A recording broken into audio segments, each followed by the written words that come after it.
Basic ETFs track the stock indexes and bond markets that you hear about on the news every day and are what most people will hold in their portfolios.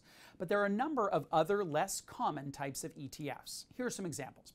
An actively managed ETF still trades like a stock that passively tracks an index, but has a portfolio manager making buy and sell decisions like a mutual fund. Unlike a passive ETF, an active ETF is one in which the manager will try to predict a market's rise or fall and alter the ETF's weightings accordingly.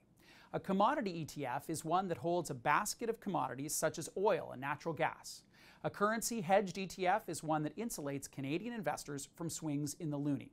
And there are other, even more sophisticated ETFs for advanced trading strategies.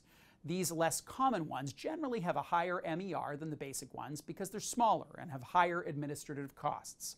They also require a little bit more investment knowledge because the risks can be higher.